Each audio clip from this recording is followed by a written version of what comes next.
Thanks a lot for joining us here today. We have a fantastic discussion lined up on the path to recovery. We all want to know how we are going to recover, especially businesses, from this COVID pandemic that is creating so much havoc around us. My name is Alokesh Bhattacharya. I'm senior editor of the Economic Times, and I am going to moderate today's discussion.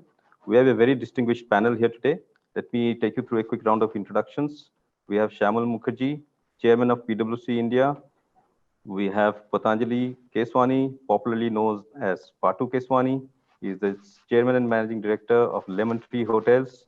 We have Ram Praveen Swaminathan, the MD and CEO of Mahindra Logistics. We have Piyush Patnaik, the MD of Cargill India. And we have Arjun Mohan, the CEO India of Upgrad. Very, very phenomenal lineup. We also have with us Sanjeev Krishan, is the partner and leader deals of PwC India. He will present to us slices from a recent survey that PwC has done. And we also have with us Sanjay Tolia, the markets leader of PwC India, who will deliver the vote of thanks at the end. In addition, we have with us Sudha Natarajan, he is the director of BCCL. Welcome everybody to this panel discussion. Time permitting, we will also take questions from the audience towards the end. To the audience, I would request that if you have questions, please put them in the Q&A tab that you can see at the bottom. Do not try to use the chat function because you will not be able to. Just put your questions in the Q&A and all the panelists can see, and as and when we get time, we will quickly pick up on those questions that you have. So just a small context before I move on. Yesterday I was seeing some traffic signals in which it was written, stay home, stay safe. And it just brought home to me the fact that this stay safe, stay home, it's probably become one of the most used phrases in recent times. It's everywhere. We use it in our emails. Anytime we write an email to somebody, say, stay home, stay safe, on our phone calls, traffic signals. And it's something that has really come home to stay with us because with the number of people infected and being killed by this virus, rising every day, staying at home and safe is probably, the best way out.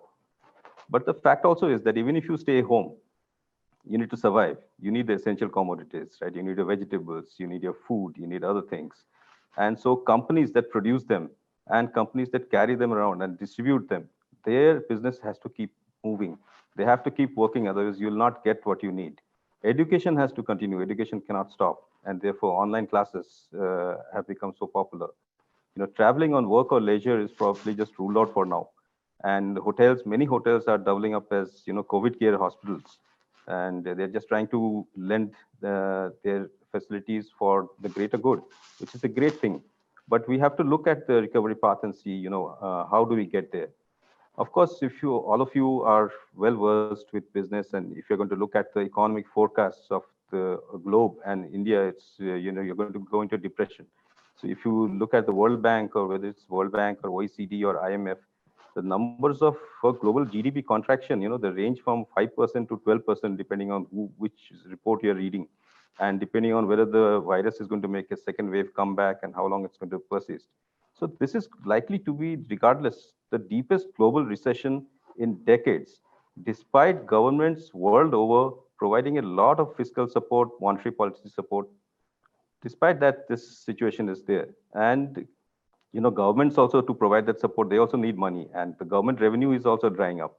So there is a huge rise in the share of public debt to GDP, which is also a major concern, right?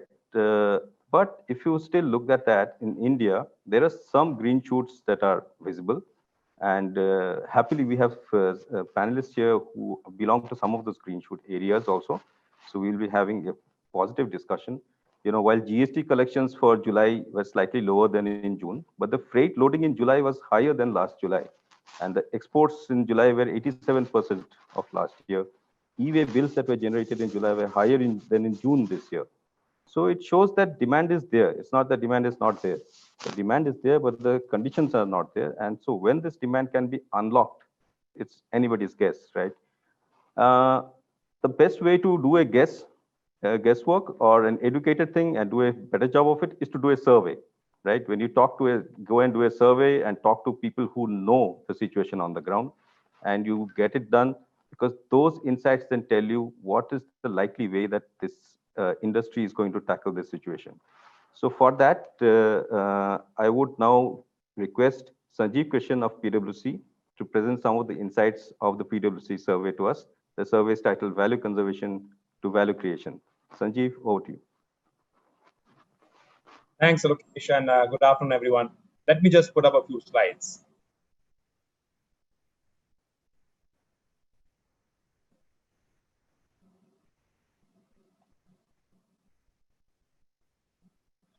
So, I'll start talking about the survey in just about a minute. But just if we were to look back, even before COVID hit us, the world had been changing quite significantly. If you look at the world, even on a pre-COVID basis, there was a lot of asymmetry which was setting in the world.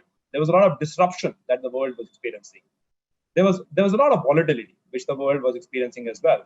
There was, in part, a lot of populism and nationalism which was setting in with some very strong nationalist leaders across the globe. And also, we could see that there was significant trust deficit building across the ecosystem. And the organizations really needed to adapt to sort of, in some ways, challenge all the challenges that themselves were facing. Now, what this required really was for the organizations to adapt, and then COVID hit us. It sort of only magnified the problem that organizations across the globe were facing. So, to understand how businesses in India, in particular, were experiencing COVID, how they were sort of going about it, what were the priorities as Unlock 1.0 set in, how they were going to go about it, and what to them would be success post-COVID, we, as Alokesh mentioned, we decided to do a survey. So we ran a survey across 225 CXOs, and this is what the survey findings really tell us. First up, some positive news. The good thing really from the survey is that 82% of the respondents felt that they would potentially get back to the pre-COVID run rates by June of 2021. This was possibly the most heartening news coming out of the survey. Having said that, it is almost 73% of the respondents believe that they will turn over lesser in FY21 than they did in FY20. Again, if you look at it, there are two good things which are coming out of the survey findings. One, only 15% of the 73% believe that they will continue to suffer in FY22. But more importantly, there are at least 27% of the respondents who believe that they will do better in FY21 than they did in FY20.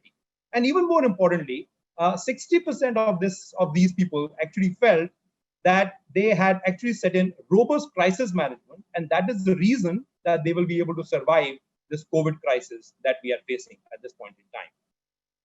Obviously, there are certain very obvious reasons which were established: the collapse in demand, the supply side disruptions, and of course the liquidity constraints. These really came out as some of the key factors which is actually leading to a disruption across businesses. Now, if you look at a sectoral cut of how the respondents went, no surprises here, but you would see that sectors like industrials, infrastructure and real estate, and logistics in particular have been the most hurt, and possibly the ramp up is going to be the slowest. In particular, on the industrial side, we noticed that almost 95% of the respondents believe that FY21 is going to be worse than FY20 was. And even though on the logistics side, and of course we'll get to hear from Ram in a bit, the ramp up has already started. It is going to be on the slow side as the supply side disruptions continue to bother India Inc. There are obviously some good news again. The retail and consumer sector, which of course suffered a lot in the first 2 months, seems to be coming back reasonably quickly. And then there are sectors like IT and particularly healthcare and pharma, which seems to be on the upswing as well. And they actually are actually the major contributors to the 82% that we alluded to a little while back. Now, while this is their assessment, let's move forward to how are they looking at the priorities post the lockdown, and how are they looking at the business environment. Again, if you look at it, what are the key priorities for them? One is, of course, the rebound in demand, the cost optimization, liquidity at 44%, and continuity and supply chain. Now, most of these manifest in the way they are looking at the business in the near future. A lot of people that we spoke to on the sidelines of the survey told us that the business, there is going to be significant competition which will be there, and price sensitivity is something that they are very, very concerned about. A lot of them actually told us about how urban demand is falling. And while the rural demand is going up, the price points in the rural markets being such that the enhancement in rural demand is not going to make up for the shortfall in the urban demand. And with consumers not wanting to spend but conserve their cash, there is going to be significant challenges at the price points at which sales are going to get made. This in the context where there is already slowing demand, and from a business standpoint, they ought to be focused on looking at ways and means of enhancing their demand, or at least making sure that they don't lose market share, and also cost optimization. Funding obviously is one of the other issues. Clearly, at this point in time, we are in the moratorium period, and while most of the organizations seem to be benefiting from it, quite a few of them actually said that they are actually continuing to pay their banks. The real answer will really come when the moratorium lifts, however. Interestingly, only 34% of the respondents said that regulations will come in the way of the tougher, will come in their way in the near future. This is very interesting because when we spoke to a bunch of clients in the past, they've been mentioning some amount of skepticism with some of the stuff which has happened, particularly in terms of the giveaways, if I may, which the government had some time back. But the good news again is that there is significant optimism as people are looking forward. Now let's look at what are the ways and means by which some of these challenges are going to be navigated. I think if I look at the four things first, and I'll come to the 77% part later. I think there are 3 or 4 things which are almost equally important from the respondent standpoint. I think one of the big issues really has been the whole thing about greater domestic manufacturing and sourcing. This has been spoken about a lot, but very interestingly, only 38% of the people really said, and primarily in the industrials and the pharmaceutical side, that they really want to focus on it. One of the key things which are coming out is that while labor costs in India is cheaper, the infrastructure and logistics costs continues to be on the higher side. And in some ways, while people are cautious and optimistic about moving their sourcing to India, it is not going to be in droves. That's a key message that's coming out.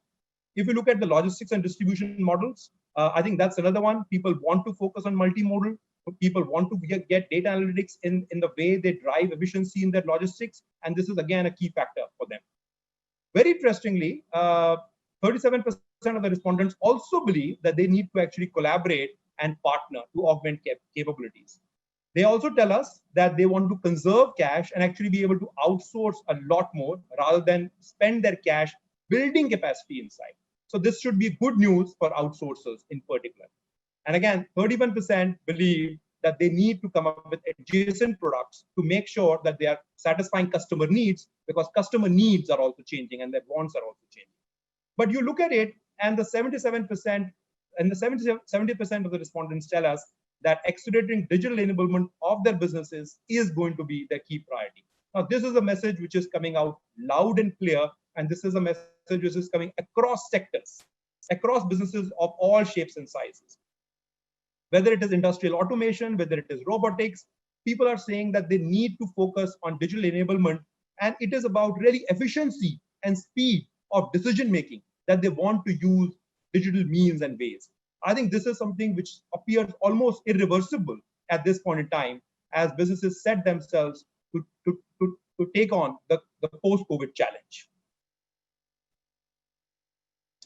In terms of how businesses are looking at the opportunities for growth, I'm a deals person, couldn't have got this survey done without talking about how people will transact or not. But honestly, 45% of the respondents actually tell us that they will be evaluating some kind of acquisitions. Quite a few of them actually believe that there will be a lot of businesses in stress, which will be acquisition opportunities for them. But there are many others who believe that there will be strategic assets, whether it is in terms of markets, whether it is in terms of products, or indeed in terms of distribution modes that they currently do not have, which will cause them to acquire businesses at this point in time. Another 20% respondents felt that they would be looking at their capital portfolio and looking to divest some of the non-performing businesses to make sure that their focus on the core businesses remains and the core business is not capital starved. Interestingly, 26% of the businesses also tell us that they will be looking at significant fundraising in the near term. So what does this all mean for from a business standpoint? This is how we look at the respondents' message for us clearly. We are clearly at this point in time in the journey from repair to reconfigure. Currently in the rethink phase, where businesses are looking to make sure that they at least come back to the value that they had on a pre-COVID basis. And then, of course, there are going to be a bunch of strategic, operational, and financial initiatives which hopefully will create value for them in the reconfigured space, which hopefully, in some cases, it has started already, but in most cases, it will possibly start towards the end of the year or early next year, which will hopefully help them to increase value. And that's the value creation space that we are talking about. At the outset, we spoke about what success would look like for the respondents. And that is one of the last questions that we asked them. This is what the respondents are telling us. The key message really from the respondents is that we will not let a crisis go waste. If you look at it, 34% of the respondents are telling us that they want to learn from this crisis. They want to make sure that they make their organizations a lot more resilient to any future shocks. Very interestingly, and you will look at the almost 31%, the 19%, the 12%, where businesses are saying that they think of this as an opportunity to, in fact, gain or increase market share. And some of them also believe that this is an opportunity for them to indeed enhance reputation. Now, some of these are actually going to be for on account of non-financial parameters. And then, of course, there are these others who actually are focused on making sure that they break even cash flows, or indeed they make sure that they do not lose market share and indeed at least protect the market share in the near future. So those are the key findings really from the survey that we had. Clearly, the success factors, the learning from the survey are quite obvious, that we need to be focusing on capital conservation. We need to be focusing on digital enablement of our businesses. We need to be looking at multiple ways of doing things. We need to be agile and need to be able to do multiple other products if the need arises. And clearly, and most importantly, we are not going to let this opportunity go waste. On that note, I will pass it back to you, Alokesh.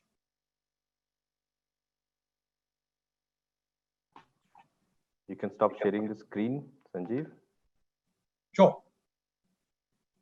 Thank you very much. Some very interesting thoughts and quite a few positive things.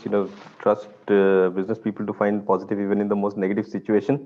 But I suppose every situation does allow us to look at both sides of the coin and see how we can make the most of it. Where is Ram gone now? Okay, he's there. So my first question was going to come to him. In fact, very interestingly, one question has already come from the audience who wants to know, when do you feel we will get back to pre-COVID economic situation? I wish we knew that, right? I think that is one question that even the survey will not be able to answer at this point. But thank you for the question. There's another question that has come, but we'll take it later. But, largely now that for some 5 months have gone by since the lockdown began in India, and businesses have adjusted, they have faced the shocks, they've come out of it. Some are still struggling, some are have adapted to it very well. For your industries, for your companies, we'd like to know, what is the situation currently? What are the processes that you put in place to recover from the pandemic? Like Ram, we were just talking about the risk management framework that Mahindra Logistics has in place. Has there been a change in that? But that is more long-term, I guess. So maybe you could tell us, this question will be to all the panelists. So I'll come to all of you. And just want to know, what's the situation now in your company, and what are the things you have done, to recover from this crisis? Ram, we'll start with you. Sure. All right. So, so I think I won't talk much about April and May. Probably echo what everyone else has gone through. It was a bit of a wash, but June was a very strong recovery. So we had improvements month on month, and I think for us, at least at a firm level, we ended the quarter pretty much at a 70-75% run rate across most parts of our business, both in transportation, warehousing, other value-added services. So I think we generally did have a good ramp back. And that's a momentum which we think we are holding on in July as well. Different end markets obviously are playing differently, but what we've tried to do internally, I think, and I'll try and use Sanjeev's phrases because I think those are similar to what we use. But in the repair phase, I think a lot of the focus was really on safety and communities. That's core to our values and our approach, and of course liquidity. So we did a huge repivot of the business on cash, and was quite successful for us. I think since then, real focus has been on working closely with customers. So that's a big focus for us. We've been working with customers, trying to develop more custom solutions and try to make this transition from resource to productivity, which is a big transition which we are trying to make. We've obviously been investing on digitally enabling our business in multiple ways, and that's something which we've really been focusing on. And a lot of focus actually has been on service innovation. So rather than just assume that the world will remain the way it was pre-COVID, we've actually tried to move towards flexible pricing models, output-based systems, establish more flexible, revenue structures with customers. So there's just a lot of work we've done on service differentiation. On our mobility business, we've moved towards subscription services. So we've just reinvented a lot of our service lines in some ways during this period. And very honestly, I think a lot of the tailwinds we're seeing since mid-June are actually around those new service lines, right? They're obviously focused on markets, but that's been, I think that's the scheme of the things which we've done. Some work really on holding the ship and defending the core, but also kind of expanding by launching new services, investing in digital. And it's kind of been a good run rate. It's not, I'm also very optimistic about the multiplier from rural India. And of course, it plays out differently to different markets. But I think the farm and ag sectors have been strong. And we see even on the e-com companies which we work with, a lot more fulfillment and demand growth actually in tier 2 cities, smaller towns. So we're actually quite optimistically speaking for ourselves, some of the leverage that could provide us in the short term. So there's a question for you, Ram, from the audience, from somebody who's asking, when are we going to see Mahindra Logistics back in full swing? We're working on it. You're working on it. All right. Very good. So I'll come to Patu Keswani with the same question. And hotels, of course, we know that hotels and the hospitality industry generally, not just hotels, in particular, has been, very strongly hit because of the lockdown coming with the pandemic. So maybe you could tell us what measures you've put in place, how you planning to recover from this, and what is your growth path going forward? So I'd like to actually talk about first this COVID and recovery. So See, one has to have a view for a certain period of time. As CEOs, all of us need to understand, or at least try to understand what is happening. So I'm a bit of a history buff, so I'm going to go a little back in time very quickly. See, epidemics only become pandemics when there is very large movements and mobility, which is why a normal epidemic, which should have been an epidemic, became a pandemic. Okay, so let me go back. The world has always had epidemics. I mean, even the Old Testament talks about, a plague of locusts, for example, which led to presumably disease over time. The earliest known plague or epidemic was in Justinian's time, 1700 years ago. The 4 large ones were the bubonic plague, or what was called the Black Death in around 1350. It killed half of Europe. Yep. The last 3, the Spanish flu we've all heard of, killed 3% of the world, about 50 million people. 10 million people died in India 100 years ago. Okay, this was during the World War, World War I. Then we had, I think 40 years later, the Asian flu, which killed 1 million people, and then the Hong Kong flu, another 10 years later, which killed 2 million people. Broadly, what I'm trying to say is there are periodic outbreaks of disease, and they lead to behavioral change. But in every single case, people reverted to norm within 3 years. So in fact, in the Spanish flu, there were 3 spikes. Okay, it killed 50 million people, as I said. Everybody used social distancing, masks, hygiene, etc. 3 years later, all consumption trends, in fact, in some cases, bounced up. So here's my view. My view is there are 3 very interesting things that have happened with COVID. Number 1 is that this is an era of global communication, instant global communication. So everybody is aware of it and everybody is enormously afraid of A, getting infected because it is so infectious, and B, the perceived high mortality rate. Okay, actually mortality rate, even the Yale Medical School made a study, is sub 0.5% because the denominator, which you should look at, is the actual number of infected people rather than the known infected. So there are certain statistical models that tell you that actual death rate is number one. Number two, so one is instant fear, but will work in reverse when there is good news. Number two, this is the first time in history that every government and every major pharma company and lab have focused on a vaccine. Short term, we'll find therapeutic cures to the disease, which means mortality will reduce close to zero, which means you will get infected, but you will not die. That, in my opinion, will revive a lot of domestic consumption in India and movement, because fear will go. A vaccine, well, there are multiple contenders. Vaccine will come. When vaccine comes, we don't know the long-term side effects, because normally you have to see after inoculation for the next 10 years what happens. But my guess is a lot of people will get vaccinated by the end of next year. So at that point, I think things will kind of resume into the levels we are talking about.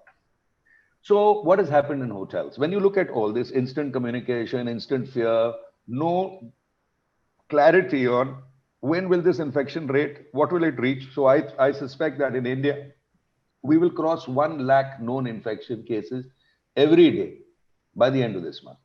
Okay, it will double by the end of this month. And then we will presumably plateau somewhere in Q2, and then there will be some reduction, there will be more recoveries than new infections, there will be some cure. So how do I look at it from the hotel sector? Is very simple. We are an extremely discretionary sector, as you all know, in consumption terms. The hotel sector has been demolished by this. So let me give you a number. 70% of branded hotel rooms in India were shut in Q1. Shut. So when you shut a business down, especially hotels, people go, people are not paid salaries, they go back to their hometowns, so on and so forth. So to revive it is a very, very, very difficult thing. And I noticed in the presentation by PwC, by Sanjay, that manpower availability is an issue for about 1/4 of the respondents. I think it will be a big issue. So Q1, demand dropped to 10%. So if you look at the number of rooms that were consumed by branded hotels in Q3, say last year, it dropped to 10% in Q1. Price dropped by 40%. So revenue effectively dropped sub 10%.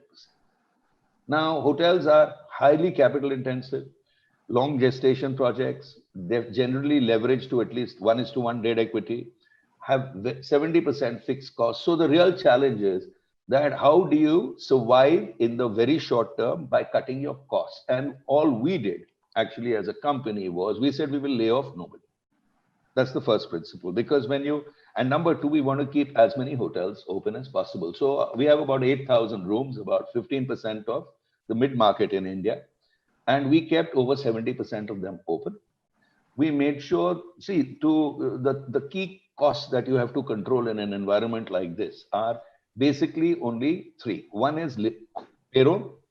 Number two are the other fixed costs, which is basically your fixed charges on electricity and government fees. And third is your debt. So we we have very high operating leverage. Our business is an appreciating asset called a hotel. Once the capital is deployed, then the flow through of what is called operating leverage or contribution after your fixed cost. Your contribution over your variable cost is 90-95%. So if that collapses, all you have to do is make sure that when your revenue collapses 80%, you must drop your expenses appropriately to cash break-even, excluding interest. With that, raise a sufficient buffer of capital. I find it amusing, actually, that capital markets talk about equity markets that you should have enough liquidity reserves. Well, in normal times, if you keep a liquidity reserve, they say you are wasting money, shareholder money, you're not getting a return. And then the instant there is a crisis, they say, why don't you have it? So, one has to navigate so many expectations in this modern age, in this time of, the world, that, liquidity, we have created a sufficient buffer. Assuming Q1 conditions, we can continue and survive for about 10 quarters. So here's my view. 3 years from now, everything will come back to normal. Hotels will recover. My guess is hotels will start recovering from next year, but real recovery will be 2 years out, because there will be initially some change. There will be demand destruction. My bigger concern, folks, is the disruption in the supply chain to the Indian economy. So here's my view. What is going to happen is that any large industry, any industry, has multiple suppliers who have multiple smaller suppliers. So it goes from a large company has a mid-sized supplier who has a small MSME as a supplier, and so on. Large swathes of these will get destroyed. So when demand comes back, here's my theory: supply will be massively impaired. I mean, you take a car. A car has 300 auto component suppliers. Those guys might be having 600 small 10 crore companies, 10 crore turnover companies who supply to them. These guys are completely starved of liquidity. There are no orders. Nobody is supporting them. I mean, the government has made some attempts, but we all know the government always does too little, too late in India. So what's going to happen to our economy? I'm not so worried about, I know hotels are destroyed. You have to take whatever steps you have to. But as an Indian, I worry more about permanent impairment in supply. It'll also happen in the hotel space, by the way, because a lot of hotels will shut down because they will have no business and no support.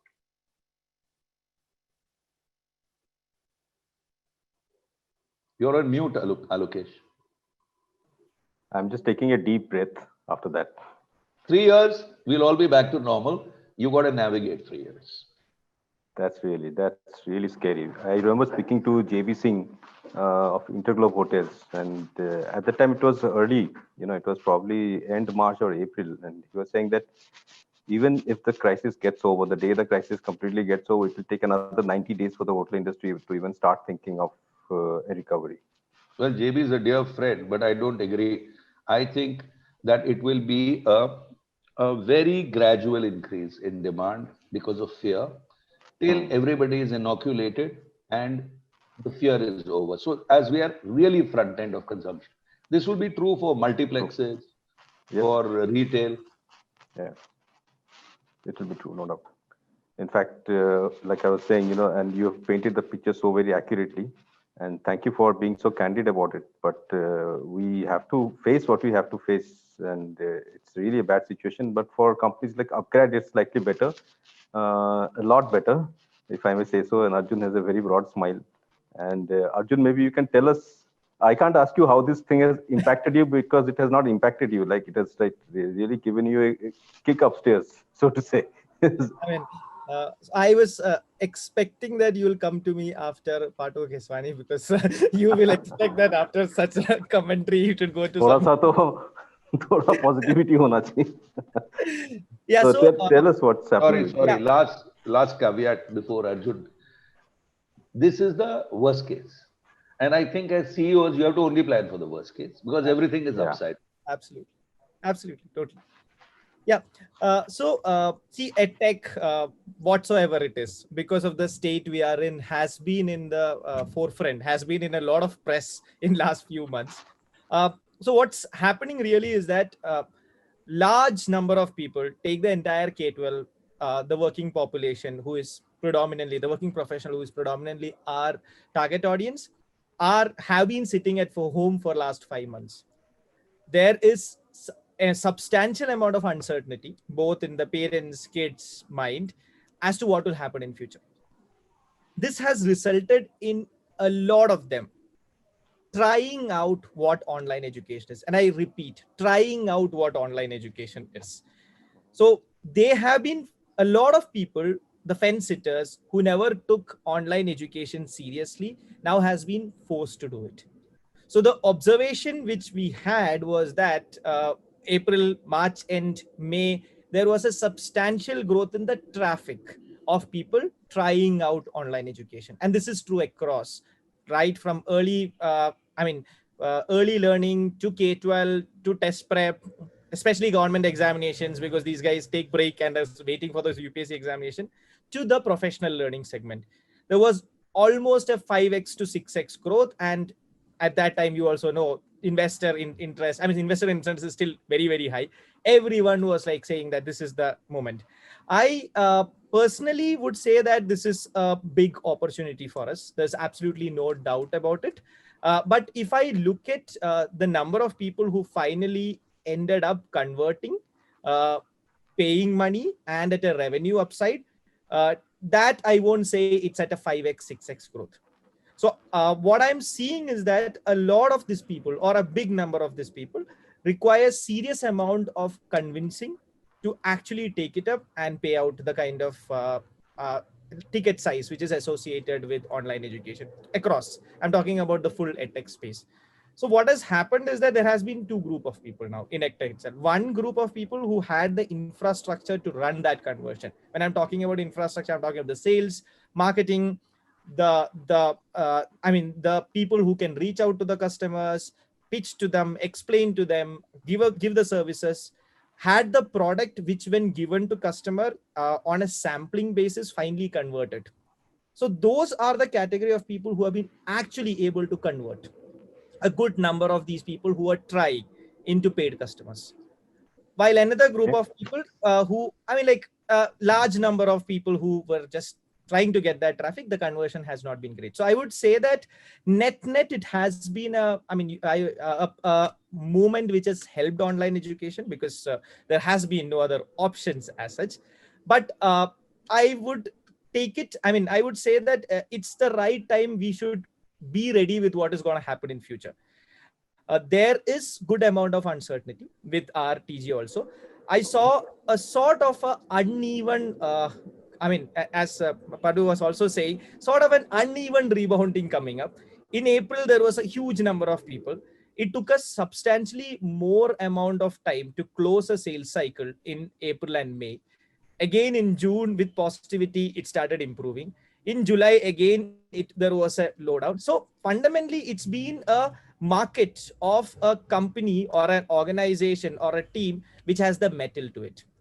So if you ask, it is still added to your revenue kitty quite a bit. Yes, there is substantial growth, absolutely no doubt about it. Last quarter to quarter growth, if I look at it, it's more than 100%. Yeah. From quarter 4 to quarter 1 itself, there is a substantial growth. So there's absolutely no doubt about it. But I would say that this has been more about an outcome of a lot of steps.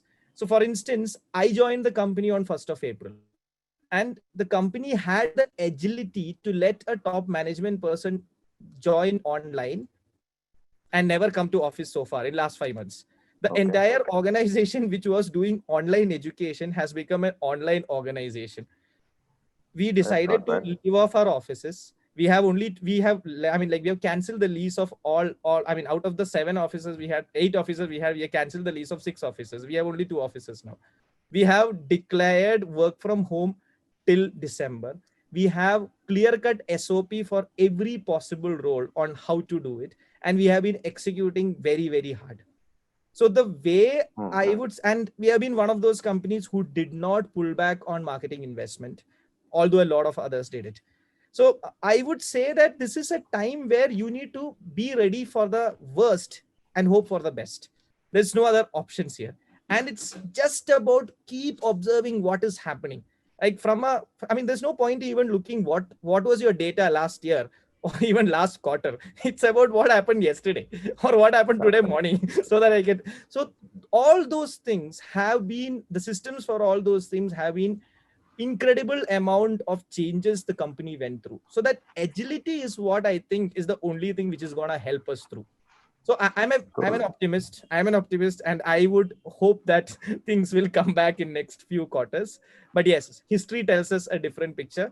But history also talks about, it never talks about a pandemic like this, right? Every time it was an epidemic. This is a pandemic. So hopefully when more number of people want the change to happen quicker, let's hope that there is a V-shape or U-shape recovery.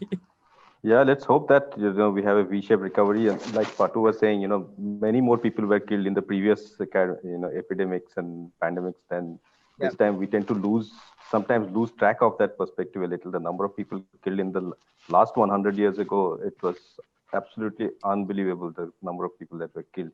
And remember that the global population at the time was far lower than what it is today.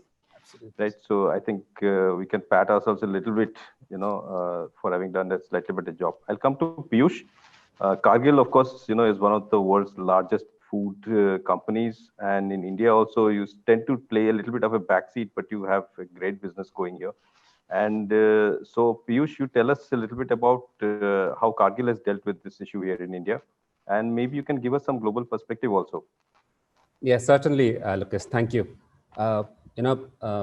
Listening to Sanjeev and now Arjun, one thing that I'm comfortable with is that nobody will accuse me of irrational exuberance now, which I'm sure in my own circles I've been doing and hearing back from a lot of people that I'm, overtly optimistic. So that's good to start with those notes.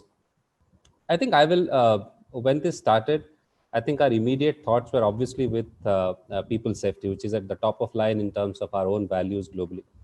For our own team, the communities that we work in. But we immediately had one more priority, which Cargill globally plays a very big role, and we also play a similarly large role in India, which is to make sure that our food supply chain doesn't break. And that to us was absolutely critical in our role. And we made sure that we connect customers, retailers, consumers, and wherever possible, the industrial chains and farmers a big way.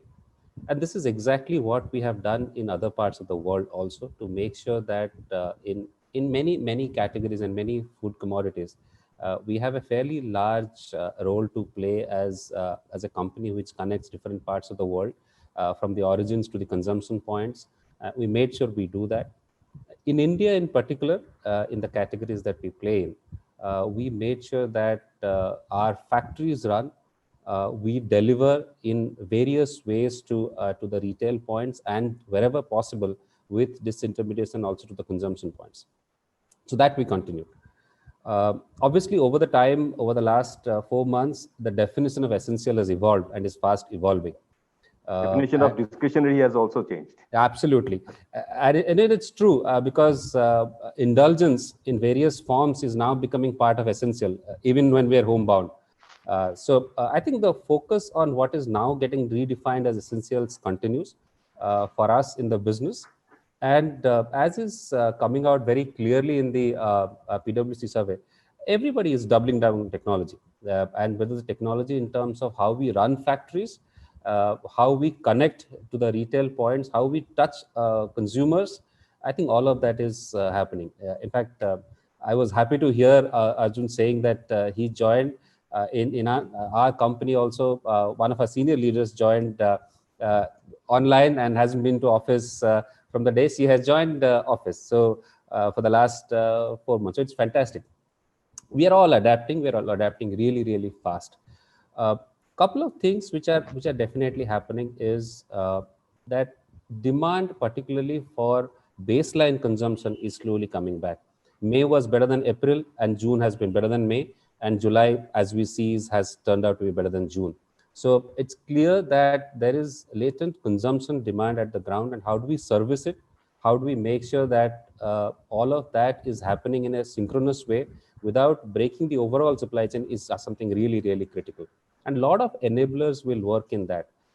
And for our industry in particular, and consumer products industry, I think there is significant amount of recovery in terms of baseline consumption that we are seeing. For consumer staples, for sure. For non-consumer staples also, there is a lot of recovery in the baseline consumption. We are seeing across for our customers also. So the way we are handling it, doubling down on technology, making sure that the people's safety remains at the core of what we do, and of course, focus on essentials and make sure that we are preserving what is stronger in our core, and play our big role as a connector in the food supply chain across various ag commodities that we play the role. Back to okay, thank you. Patu, did you want to say something? I got the feeling that you wanted to interview. No, okay, my mistake. No, I'm reading the comments actually. Okay, there are some questions for you over there. I'll come to you with those questions at some point. Shamalda, now, you had PwC in India, and PwC itself is a massive organization in India. There are so many parts to it. It's a very complex operation. And something like COVID certainly does not help when all your leaders are grounded and they're not able to rack up the loyalty points on the airlines, right? Because all the travel has stopped. But do tell us, how you have handled this situation at PwC, and what is the way to growth for you? Thank you. I think means if I were to say, it's an interesting time just from a learning point of view. This is the time where you end up learning hugely. And this is the time that we are actually taking that opportunity to say that how do I reorient myself? How do I do business? How do I reorient my people? How do I look at clients' challenges that they're facing?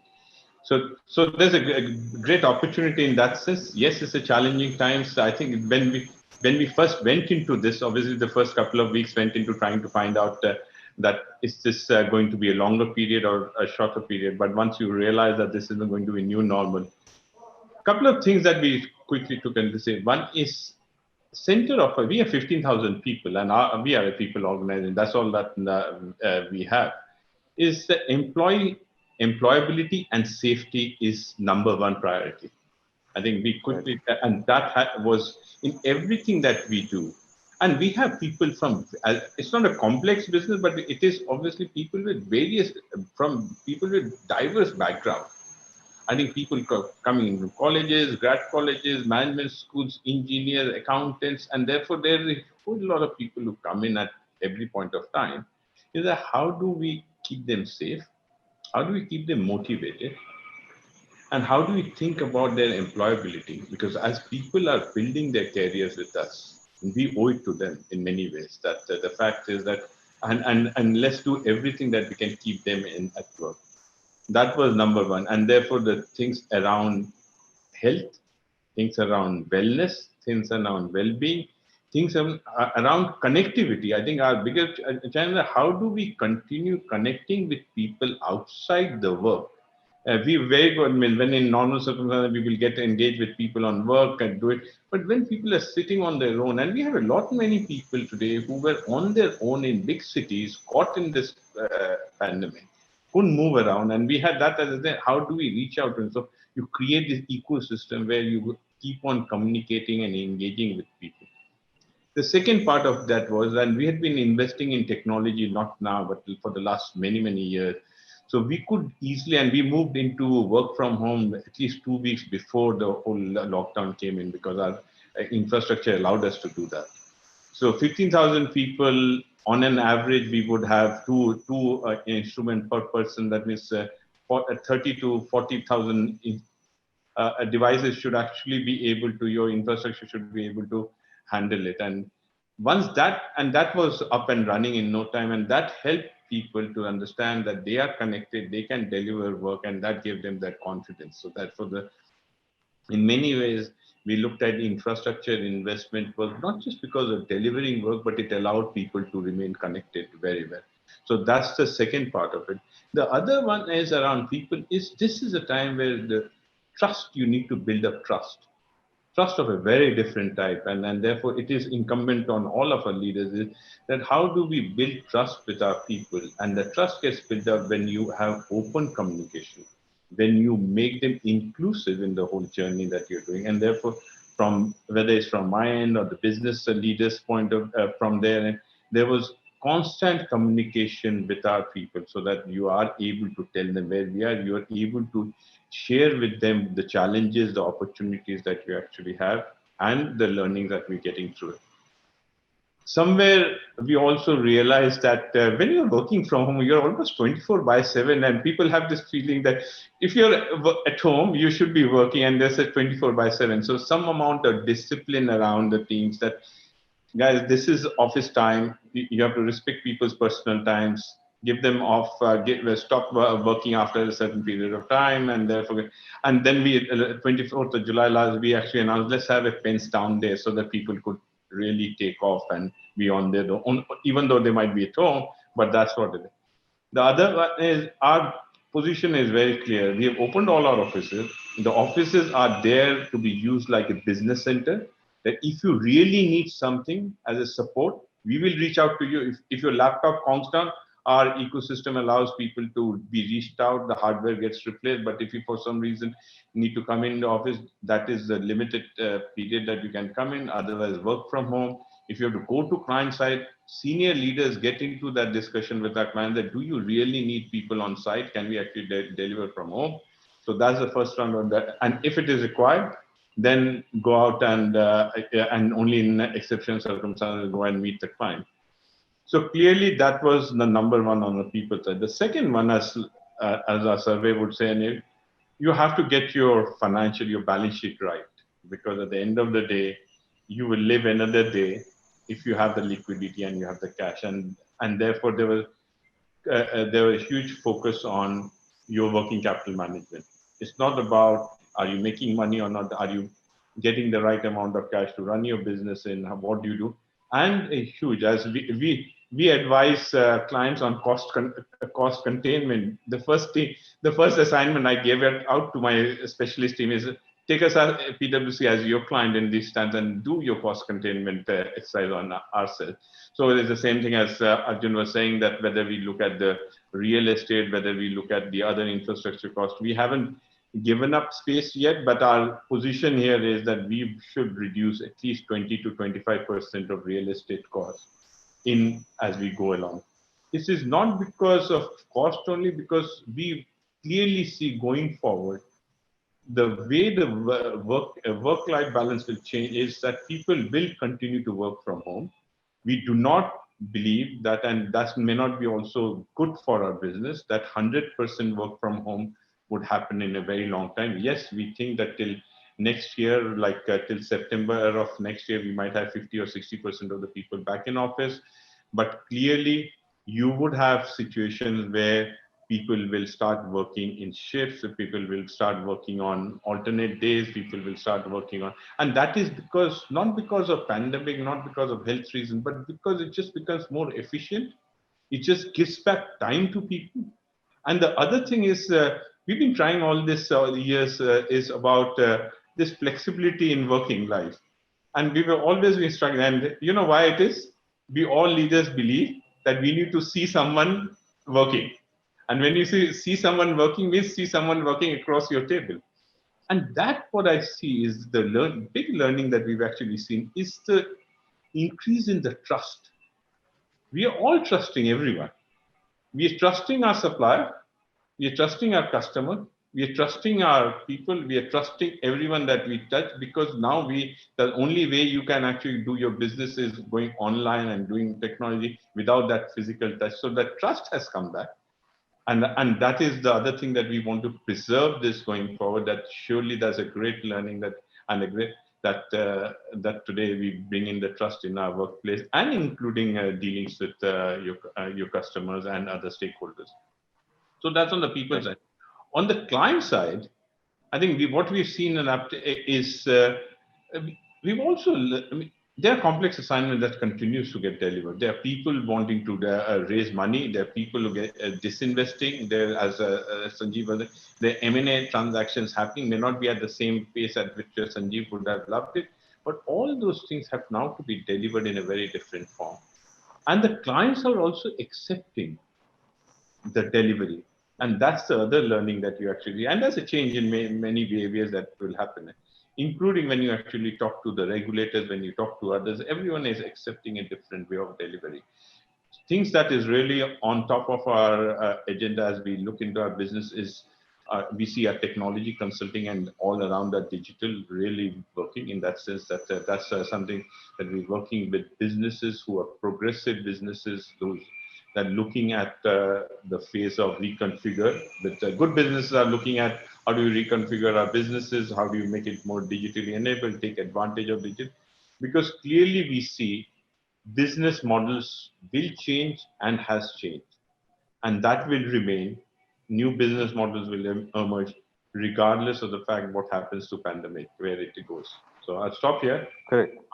But that's an interest, in many ways, is a great learning curve as a leader. Yes. As new business models will certainly emerge. And I'll come back to Patu on that, because when we talk about revenues and all, the hotel industry, of course, like you all have already pointed out, is going through a very bad time.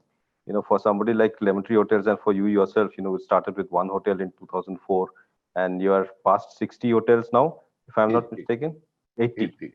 That's phenomenal. I think at 2019 you were at around 55, so now you're at 80, which is like huge growth.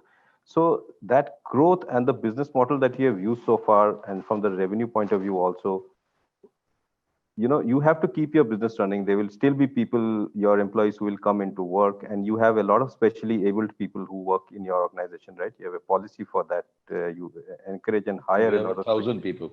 You have 1,000 people, and you can't just let them go because there's no revenue.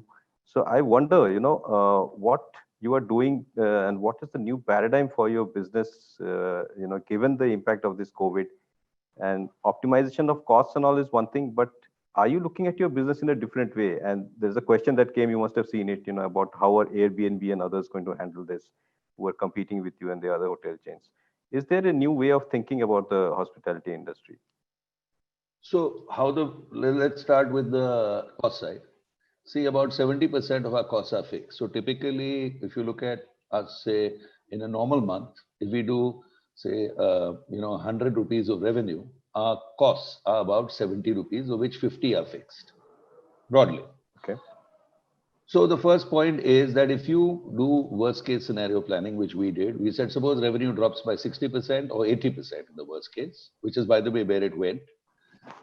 What do you do with three conditions? One is, what will be your liquidity requirement, which is, of course, a strategic decision.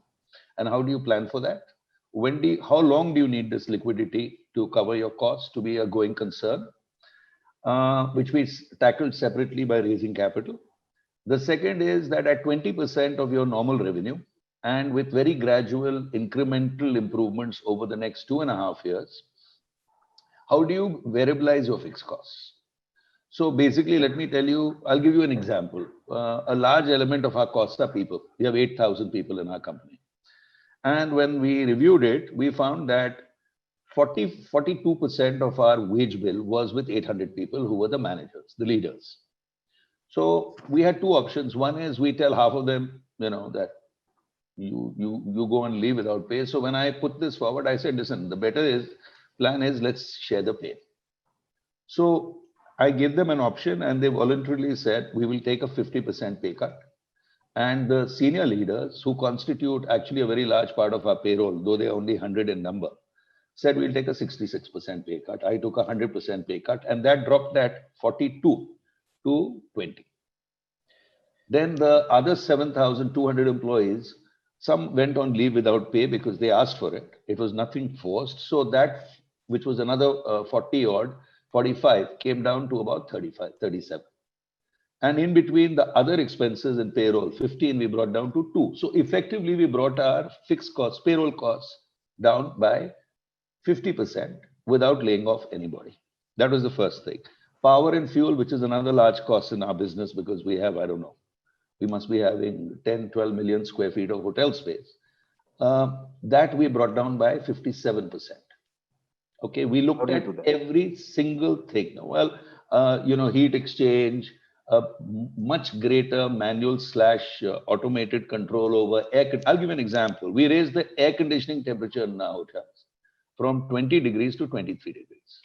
Okay. That saved 20 crores, by the way. Yeah. Wow. Okay. Okay. So pumps, pressure of water. I mean, I can go on and on. You don't want me to get there.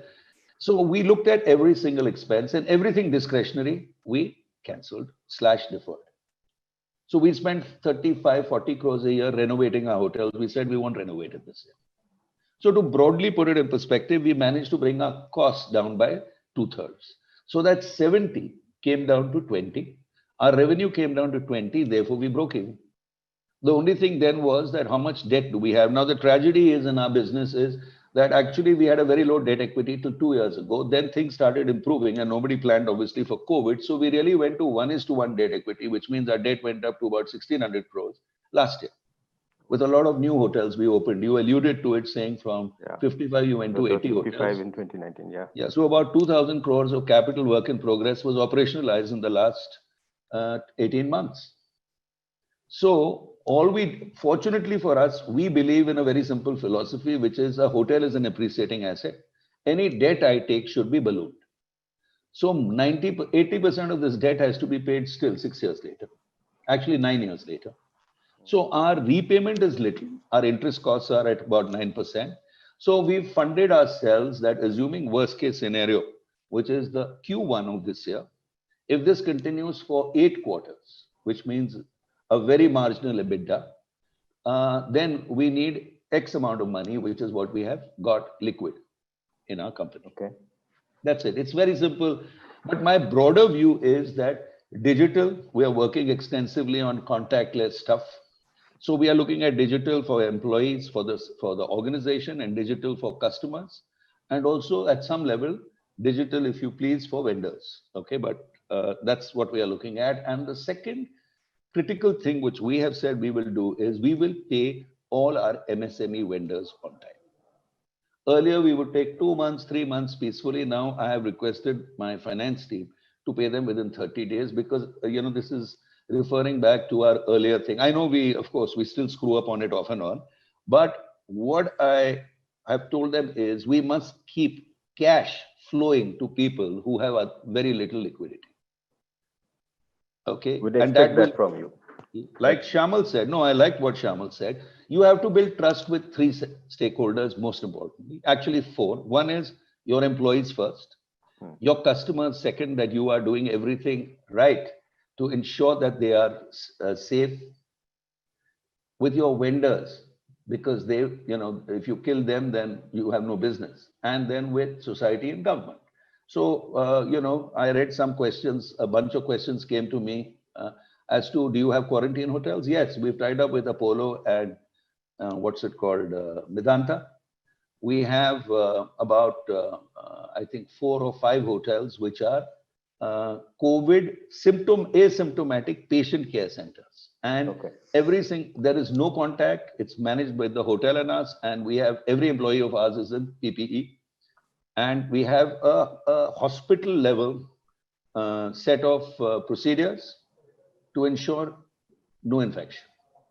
2,000 of our employees are staying in our hotels today to deliver service and to make sure they are not victims of community transmission, which is what I think is happening in India now. Yeah. We've also got about 1,100 guests staying with us who are isolation/quarantine. Again, our employees don't interact with them. It's all contact free. We have digitized menus. We've digitized check-in. So actually, it's becoming a very interesting exercise for us, though here I'm going to be iconoclast and say, people are going to, you see, I don't agree with Shamal in one point, Shamal, which is, I have 300 people in my corporate office. I've shut it and I've said, I'm not opening it also. You work from home, right? We are only interested in delivery as leaders, but they are saying they want to meet each other.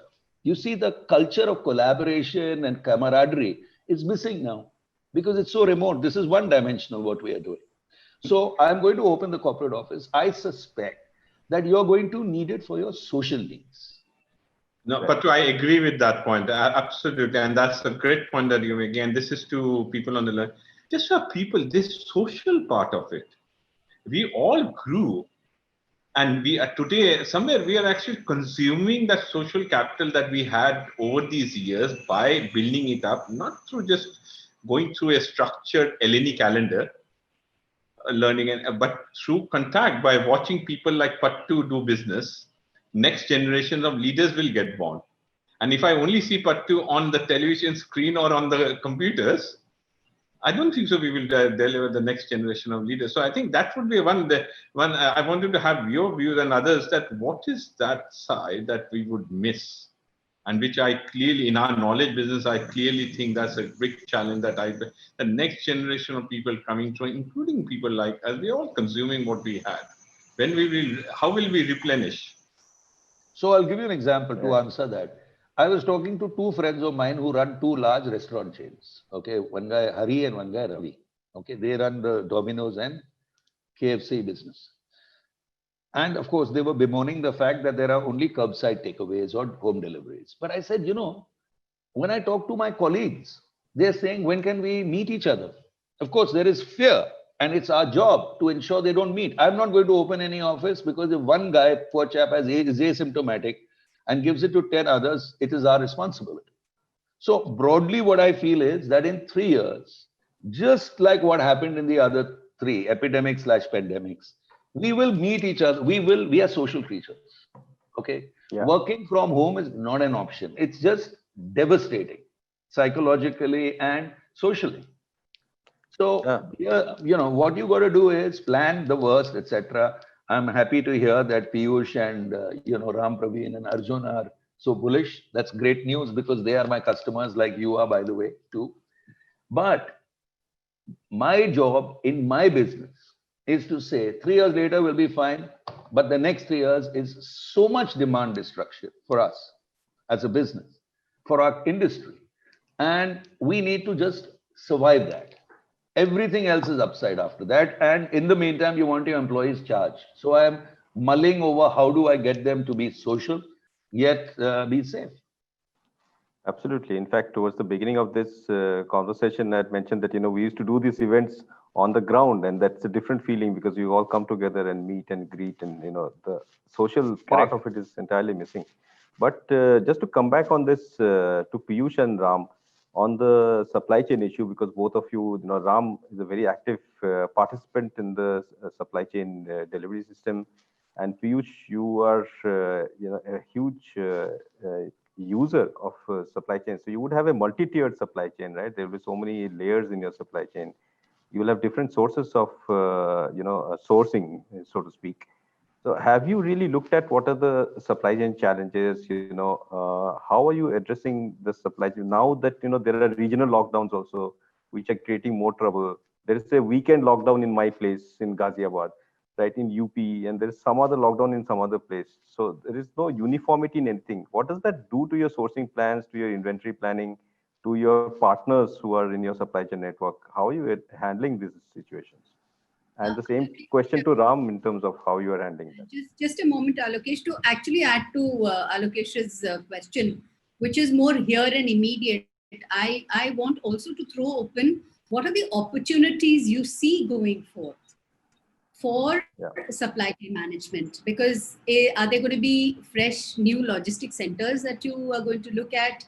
Because real estate is so stressed. Office space, as I said, who's given up 6 offices, shut down his offices. So there's going to be real estate availability, which is going to increase. So will that get converted into Arjun? Yeah, will that get converted into warehousing and logistics centers? So, there are also opportunities for you to completely maybe change your model or look at, where is your next leap going to be? So I would like you to add that also to what Alokesh asked. Super. Piyush, all yours. Yeah, thank you. I think this is the single biggest challenge, if I may say, from our point of view, from the consumer products point of view also. Honestly, on one hand, you have to conserve cash, so you play lean because you can't really be sitting on a pile of inventory and block cash. That's critical. And the second hand, it's obviously all of this, what you would call as unplanned outages. Our supply chain is a mix of imported and local. So it makes it more complex because we source from practically all parts of the world, from South America to the Black Sea. And the entire world is caught up in this. So it's a more complex challenge for you. Yeah, and one fine day you wake up and you realize that that the berthing time of a vessel at the port has gone up from 24 hours to 6 days. Because there is procedures which have been added to the way you actually berth a vessel and get stuff in. So various of these things are happening, and we are doing a few. There is no perfect answer at this stage, to be honest. What we are doing at this stage is obviously we are bringing in as much as possible the part of the supply chain that we can do to the domestic shore. So that's one thing that we're definitely doing. We are also tying up with multiple sources of supply rather than relying on a single source to make sure that we have some amount of backup or duplications in terms of servicing the demand. The second piece, I think, which is to answer Siddharth's question, I think the piece which is coming out as a real nice opportunity is the way you create flexibility and agility in the supply chain. Because gone are those times when we could think of what's the plan for the 90 days, what's the plan for the next 12 months, and what's the plan for 24 months. Here is what plans are changing practically every week. Cities are getting closed, procedures are getting changed. There is obviously the impact of pandemic in areas where we are operating, both in terms of asset, in our markets. So we are essentially responding to it almost on an everyday basis. Each day is a new day and each day is a new plan. So the core of this is going to be agility and flexibility. So elements of flexibility in manufacturing, elements of flexibility in the way we operate our overall portfolio, the product basket, and super agility by employing technology and some of the logistic solutions that we can use today to make sure that we are servicing demand whenever and wherever there is possibility. So that to us is the core of how we are responding to the supply chain, both at a domestic level and also to a large extent even in our global supply chains, because we recognize that you can't plan everything today in terms of where the demand spurts are going to come up. So the ability to really have disaggregated sourcing, and at the same time to make sure that if the business continuity practices in sourcing, which is that if you have one spot going down, then do you have a backup which can come up in the next 3 hours or 12 hours or 24 hours? I think those are elements that we are really working on, both in our domestic supply chain and also in our global supply chain. I think those to me are the core things of how we are responding as a food company and an ag company globally. Okay, fantastic. Ram, Mahindra Logistics is a major player in this whole supply chain business, right? I mean, your revenues have been growing phenomenally the last few years, some 3,500 crores, if I'm not mistaken. Maybe there was possibly a small bump in the last fiscal. I don't know how in 1920, but that was a very slight one. But the business seems to be doing very well. But what I'd like to ask is, as a major player in this supply chain, where you have to still meet delivery schedules and things, how do you manage, especially when the sources of demand might be in sensitive areas, which might be contaminated areas, right? Red zones and stuff. How do you manage to be fast enough to dynamically alter your plans, as and when demand arises from areas, or when you are going through an area that is troublesome? So is it easy to do? You have a digital dashboard, a huge India map in front of you. How do you do it? So I think first and of also all, the revenue part also, I'd like to ask you in terms of the revenue, what's your outlook? Yes, obviously, I think we've been in a challenging environment now for 18 months. Obviously, not the COVID way because of the auto industry being down as well for the last year and a half. But at the end of the day, Mahindra Logistics, we really serve others. So our job is to move goods and people for others. We don't do it for ourselves in that sense, right? So we are in some ways a mirror of how the world and how our customers work. People like Piyush and others, Patu and others. And I think the way it's been a challenging environment, obviously, but if you break it into where we are today, I think cross-border supply chains are still challenged. Piyush mentioned, I think ports, airport terminals are still fairly inconsistent. So that part of your supply chain still struggles with predictability.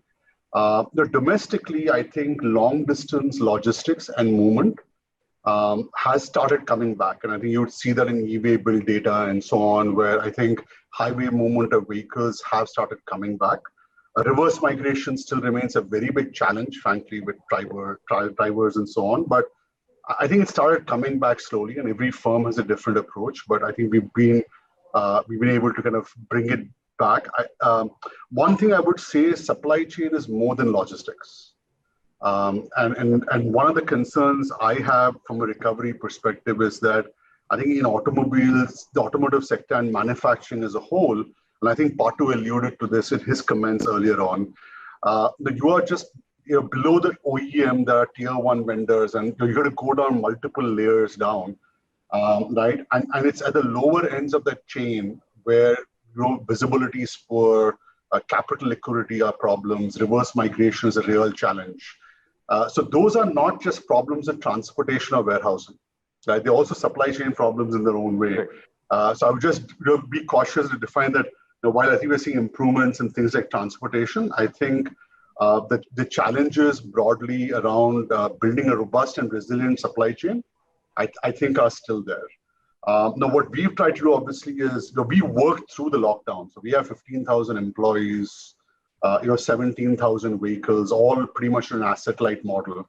And we worked through the lockdown 1 to 4 because we was providing essential services. So we started planning, I think, probably in March or before the lockdown, a few weeks before that, right? And obviously, a lot of our fleets are tech-enabled. So we have control towers. We implemented work from home systems. So we were able to monitor fleets, monitor sites, and manage to, from an asset optimization perspective. So we were able to get through a lot of that. Obviously, a lot of work goes on managing your fleets actively because you are supplying often from one green zone to the other, but you go through one red zone, 2 yellow zones. And you think it's a green zone, but the guy on the ground doesn't think it's a green zone.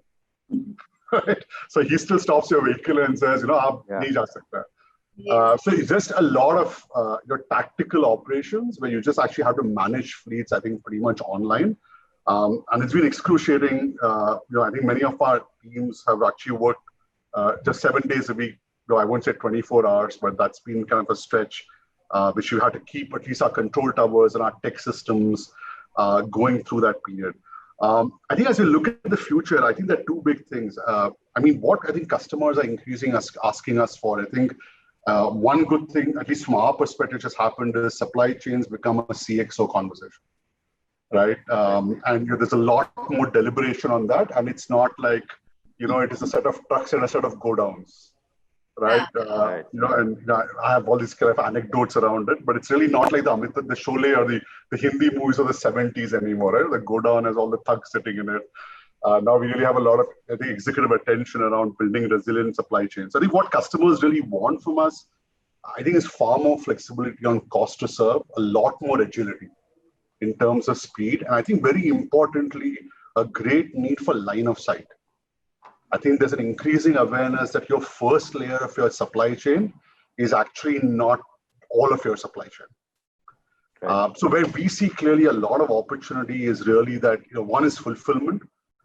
Fulfillment in India will remain complex. So you're going to see more demand for warehousing, a larger move towards multimodal logistics, a lot more omni-channel systems, people mixing multiple channels, digital versus physical channels. I think that's going to be a big play. I think ensuring, especially for companies which have large cross-border supply chains, I think is really important. But the piece which we're really, I think, most excited about is the need to actually build far more responsiveness of supply chain by managing data. So I think personally, we'll just see a big explosion in managing the information and data layer of your supply chain, building line of sight down to multiple levels of it, and really orchestrating your supply chain a lot more visibly. So I think that I think that move's been happening slowly, but I think it'll be a big catalyst. And like many others, we've at least approached this saying that March 24th was like day zero, right? So we really not said, it doesn't matter what your revenue from auto was in March last year. It's March this year or June this year. So we're just building from scratch. Right, and we're going to resize the business and think about it, across multiple scenarios. Right. So thanks, Ram. In fact, it's interesting that you said supply chain is a CXO conversation, and another thing that is a CXO conversation now, which a lot of us were hoping that at some point it will become a CXO conversation, is digital. Right? Everybody is talking digital. 3 years ago, if I were to do a panel discussion on digital with CEOs, I would probably not get anybody, right? They will just say, "Oh, you talk to my CIO. Usko le jao. You can have the discussion." I don't want to have. But today, everybody needs to know about digital, and whether it's the CEO or the board member, and it has become very much a board level and a CXO level conversation. So Shyamalda and Arjun, are two sides of the coin, and where Shyamalda is from PwC, and which is using digital in a huge way, but its PwC also is a very legacy company with a lot of complex layers like we were talking, and whereas Upgrad is more a startup and you're born digital, right? So there is a difference.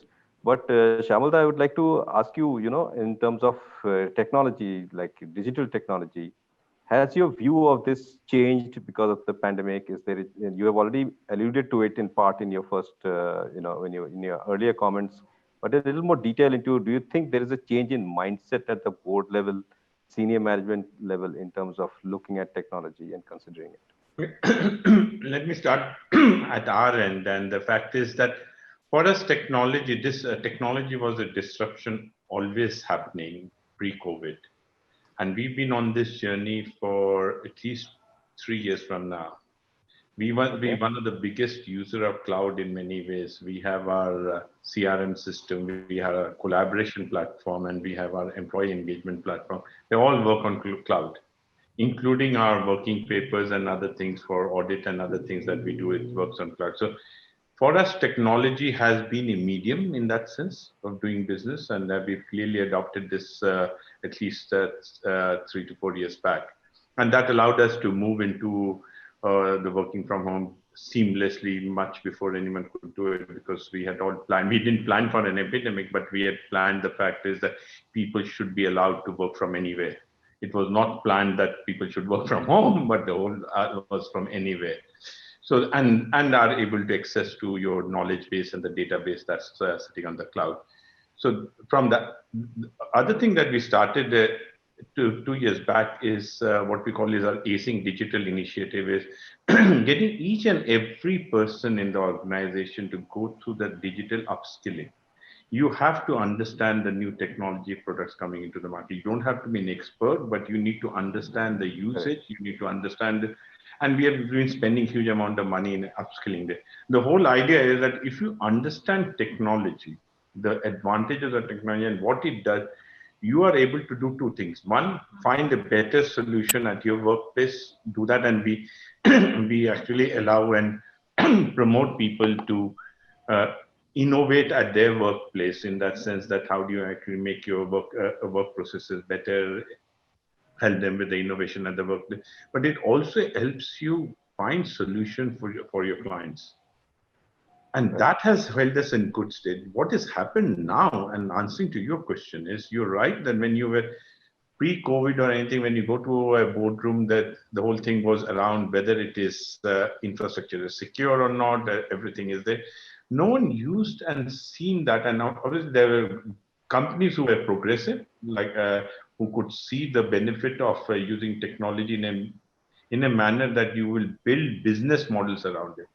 I think what has happened is it has forced people to use technology and see and build business models, rather than just using and talking about technology as a means of doing business. And I think this has really come to fore now. And that's a great, great plus. Companies like Arjun's and others, they've all harnessed this much before because they saw it as a different business model. So now the boardrooms would say that if I have to get my sales, if I have to understand customer behavior, there's a whole lot of discussion today in the boardroom, and we actually get involved, is to understand the change in customer behavior. And I can tell you the simple example. We were all used to going to get the service. Now we are all demanding to get the service to come to us in many ways. Right. So, and all that is possible because the technology allows you to actually do that, and good companies will continue. And there's a great discussion that's actually happening at boardrooms today. And every company in its own ways is looking at building business models around, and that's the conversation around it. Medium of doing business was always there in some manner, but around the revenue model, around your business models, that is really what is core to your business. That really gets the attention of the board. Fantastic, and thank you. With that, I'll come to Arjun. And what do we need to ask you about technology? Because technology is you, right, in a way. But even though, but tell us about what you're doing. It's not only about online education and the fact that you're a digital native company, but how are you digitally transformed? Are you a fully digital company? Yep. You still had 6 offices that you had to close. And are there areas that you still have to improve in terms of going more digital? Sure. So first of all, I will differ a little bit from what you may mentioned, Alokesh, that digital has become a CXO or a boardroom conversation now. So I come from the startup world. Ever since my Tata days, probably 10 years ago, I've been always in the startup world. So that's one world where, as Samalda was saying, business models are, built keeping technology as the core, along with the customer, of course, right? Okay. So I would say the investor community is one of those groups of people who identified it very early, and that's the reason why anybody who calls themselves a startup and says that I'm using technology to revolutionize a traditional business gets a lot of funding and investments and other things, right? You saw that continuously. So this has been happening for some time, but the fact of the matter is that the TAM available, although the TAM available was big, the addressable market has always been small, and it was money burned to widen that market, be it the discounts from e-commerce or the 999 rooms from Oyo or whatever it is. It has been always like that. The market was getting created. The big difference, or the big thing which COVID has done today, is that it has forced everyone to take technology seriously. You don't have a choice. I'm sure that, my parents are in a small town, North Kerala, Kannur. They do all their purchase in e-commerce, on e-commerce website now. Every shop in that area is doing door delivery today. So that's where it is. The large swaths of our market, which was not really addressable, suddenly has become addressable. So obviously, there is a remarkable amount of interest. And if you ask me about us, or the systems which I have been close to, what has been happening is, when you're building businesses around these ideas, right? Never ever is it 100% perfect. And if you want to keep running the business, you have to take that call that at times have to do offline also. If Make My Trip in 2000 has said that, no, I'll only be online, then it would have never grown like this, right? They said that I will go offline also if required. So that's how we have been all functioning. If required, we will do that, because that's how it is. So we found that education as a product was not, it's a very high involvement product. It requires the trust. And trust in India was a lot about meeting, touch and feel, and things like that, which is the reason why predominantly our sales model was about going and meeting the customer, feet on street, face to face, field sales. And it was which was growing any tech company in the country. With COVID, it's all out of the window. You don't have a choice. Yeah. So every one of them is sitting and doing a Zoom call with the customer. I don't see any change in the conversion. In fact, the conversion is going up. And the efficiency comes in, right? No traffic, no travel, anytime in the day. Customers are also sitting at home, working. They also want a break. They are okay with giving you an appointment on a weekday, as against the weekend we could have saw them. So, this is the era which was initially, visualized when you were building such companies, and COVID has forced us to do that. So I would say that the whole digital transformation has been accelerated by COVID more than any CIO could have done today. And we are all trying to work ourselves around it. Some people have already foreseen it and had more processes. Others are getting there. So in my mind, what I'm trying to do is, I always try to keep customer at the center of it. What the customer needs, we need to deliver. And now the customer seems to be out of choices. So he is trying to do things the way we have envisaged. Let us see where it goes. But I totally am aligned with what Chamalda and Patu was saying. Finally, we are social creatures. We may change, but then we have to be ready for it. By then, the whole thing is that in this window we have got, if we establish our product as a viable option along with all the conventional thing, then we have won the game. So that's how we are seeing it today. And an ideal example will be what Alibaba did with online shopping in China after the SARS pandemic is what we would like to do. Not what Paytm tried to do during the demonetization. It is not sustainable, right? Okay, I hope I can quote you on those names. Don't please don't do that. Yeah. Okay, fantastic. We are past 5:30. So what we'll do is I still have several questions, but unfortunately I cannot ask them anymore. But we'll quickly ask a couple of questions that have come in from the audience. And, some are very good questions. So unfortunately, there are quite a few questions. I can't take them all. But one of the questions is,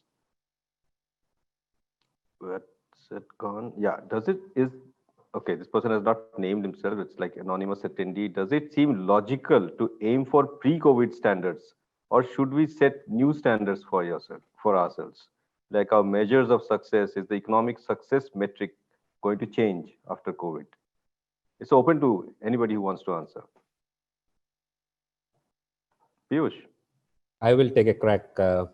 Sure. I think the economic matrices may not change from a measurement point of view. In the short run, I think what Patu was saying is critical, that eventually you'll have to have enough liquidity to make sure that you survive that. So some of the economic matrices will take priority today beyond anything else. And that's for the period that we're talking about as recovery phase. But eventually, long-term value creation of any business will remain core of our economic matrices, and that I'm not seeing as changing. How we create value for all stakeholders, the employees, and our entire value chain that participates in it, and eventually the shareholders. I think that's the core of economic matrices that will continue to do that. But what's going to be important, and something which Shyamalda and Patu and everybody talked about a little bit, is how eventually our own ecosystems are evolving, and which is obviously at the core of it is how people who are involved in the business are evolving, is going to be almost alongside the economic matrices. So our people matrices, our human capital indexes are going to be almost as important as our economic matrices as we come out of this and as we are going through this also. So that's how I would look at it, rather than say that fundamentally the way we think that economics will change. Okay. Shyamalda. No, I think I agree with what Piyush was saying. I think one is you have to be core. I mean, one of the things that we should always not get this into it, because it's a different world, different environment. We move away from our core competency. I think that's where businesses fail and find it difficult. You have to be core to your competency, but that does not mean that you would not change to improve your core or actually develop. I think if I was running a business, which I would clearly want to see, one is your economic indices and parameters around the core and what you're actually doing around the repair and the reaching. But I would also give equal or more weightage when you look at a team or anyone who's looking at reconfiguring the business.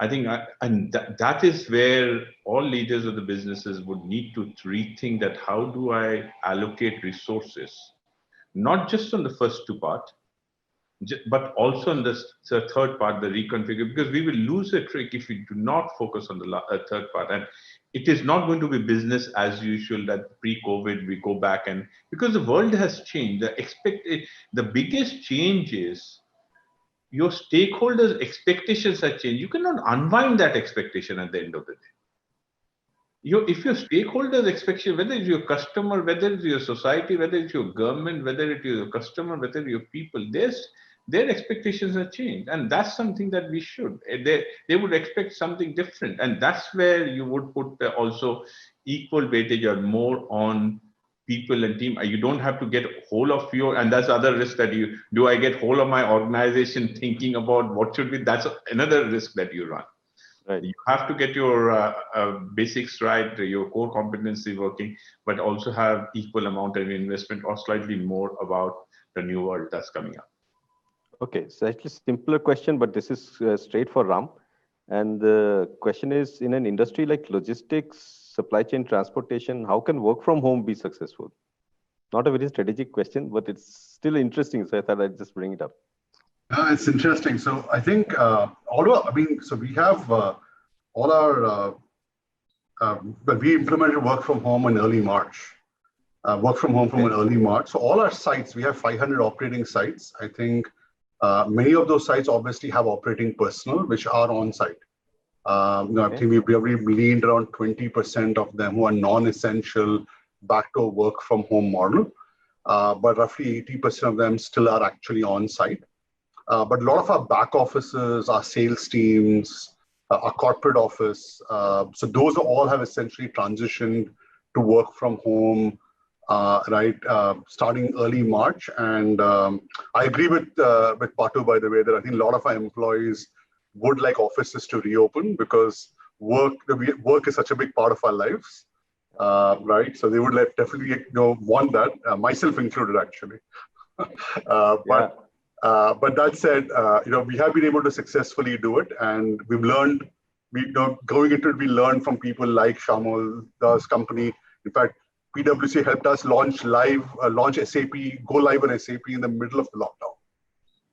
Wow. Across our entire company. So we learned it from several other people and kind of adapted ourselves. So fantastic. There are many more questions, but I think we've run out of time. And I would now invite Sanjay. Sanjay is already here. Sanjay Tolia of PwC India. Please give us a summary of the discussion and deliver the vote of thanks. In fact, before you start, to your point, Ram, I'm in office today after almost 5 months, and it feels great. Thank you for saying that, Alokesh. Working from home all through, but coming to office is, even though it's half empty, But so Alokesh, my wife tells me that everything is opened up. Then why are you not going to office? Yeah, by the way, that is true. I think of you. I think there's a bit of soft pressure from my wife as well, saying that probably I was able to relate. There's too much of me around the house. Too much of you, yes. So I was able to relate to you. When I said I have to go to office, she said, "Yeah, okay, go." Fantastic. I don't know how Arjun and others feel, but my wife did compute out that she's seen more of me in the last 4 months than probably the decade and a half of our marriage. No, Ram, actually, the other thing we make a mistake is that we tend to give advice at home. and that's the other challenge. Right. Yeah. Every place has its own ways of doing things. But thank you, panel. Very, very interesting, very interesting conversation. So 3 takeaways for me, and I'll just talk about that. So one is, I think despite pandemic, all of you sounded very optimistic. And I think this optimism is something which will take us forward, because even if I hear Pattu talk about that his industry will take 3 years, but look at the optimism Pattu has in terms of how am I going to manage liquidity? How am I going to manage my 70% of fixed costs? So hats off to all of you, and thanks for that optimism. The second one is, clearly, there has been a huge amount of learning curve, and I think all of us moved very, very quickly on the learning curve. We all spoke about it. And I think the most important learning was that how to deal with resilience. Now, whether it is to get more of digital into the business, whether it is bringing new innovation to our products and services, whether it's all about new partnerships and alliances. But at the end of the day, I think there have been enough learnings, and I think people want to apply that even when the pandemic goes. And the third one, we spoke about that the trust factor has come back into the society. Maybe while working virtually, everyone has increased that trust, whether it's employee, whether it's vendors, whether it's others, but I think this trust has come back. So if I look at these 3 things, optimism, learning for dealing with resilience, and having trust back in the society, clearly shows that whenever we come back and while we are in this journey, while the pandemic is still around with us, we will continue to be successful. And you saw that 82% of the 225 CXOs voted for recovery pre-COVID period revenues by June 21, which is quite good. So I think this is great. It reminds me of the Amir Khan movie, The 3 Idiots, where he said that we just have to say all is well, and it actually works well. So I would want to say all is well. With that, thank you, panelists, thank you, audience, and thank you, Economic Times, for this platform. It's been a great partnership, and I wish everyone stay safe and have a great evening. Thank you very much. Thank you, Sanjay. Thank you to all the panelists. Thank you to everybody who joined us. Special thanks to PwC for giving us this opportunity of this platform. Thank you all very, very much. As Sanjay said, we all look forward to a better environment. Challenges are there. We cannot wish them away, but we have to tackle them the best we can and keep looking forward in a positive manner. And finally, as I said in the beginning, stay safe and stay home. Thank you all very, very much. Thank you all. Goodbye. Thank you very much. Thank you very much. And thank you very much. Thank you. Thank you. Thank you.